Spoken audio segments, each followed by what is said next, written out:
দেখো class 11 semester 1 একটা important অঙ্ক, সেটা হচ্ছে 3f(x + 2f(-x) = 5 × x - 2 হলে f(0) এর মান কত হবে। তাহলে এই ধরনের অঙ্কর ক্ষেত্রে আমরা প্রথমে যেটা আছে সেটা লিখবো, তারপরে x এর জায়গায় ইন্টারচেঞ্জ করব। সেটা কি করে সেটা দেখাচ্ছি। = 5, এটাকে গুণ করে দিই 5x - 10।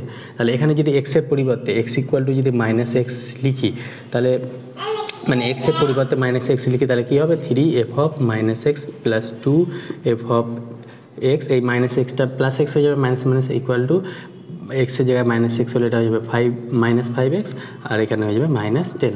এটা পেলাম। এবার আমরা এই দুটো থেকে অপনয়ন পদ্ধতিতে একটা f(x) এর মান বের করব। অপনয়ন পদ্ধতিতে f(x) এর মানটা বের করব, মানে f(-x)টা কাটতে হবে। তাহলে এটাকে কত দিয়ে গুণ করতে হবে? 2 দিয়ে, আর এটাকে 3 দিয়ে। তাহলে এটা 1 নম্বর ইকুয়েশন দিতে পারো, 2 নম্বর দিতে পারো।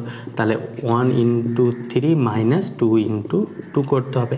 তাহলে 1 × 3 করলে কত হবে? এটা 9f(x + 6f(-x) = এটা কত দিয়ে গুণ করেছি? 3 দিয়ে। তাহলে 3 × 5 = 15x - 3 × 10 = 30। আর এটা যদি এটা কত করতে হবে?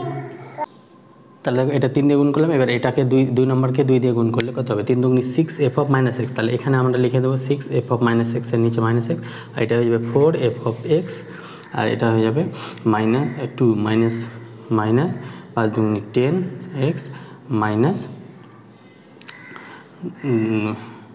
× 2 = 20।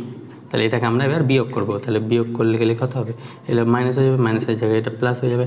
তাহলে এটা বিয়োগ করলে 9 থেকে 4 বাদ কত হবে? 5f(x), আর এটা কেটে যাবে, = এটা হয়ে যাবে 15, 10 = 25x, -30 থেকে +20 বাদ, তাহলে -10। তাহলে এখান থেকে 5f(x), এখান থেকে যদি 5 কমন নিই, তাহলে কত পড়ে থাকবে? 5x - 2। তাহলে এই 5 কাটলো, তাহলে f(x) কত পেলাম? 5x - 2 পেলাম। এবার বলেছে f(0), তাহলে f(0) x এর জায়গায় 0 বসালে কত হবে? 5 × 0 - 2, মানে 0 - 2 মানে -2। তাহলে -2 কোথায় রয়েছে? অপশন সি আমাদের সঠিক অ্যান্সার। এইভাবে অঙ্কগুলো করবো। তাহলে এই ধরনের ভিডিও পেতে অবশ্যই চ্যানেলটিকে সাবস্ক্রাইব করবে। Thank you.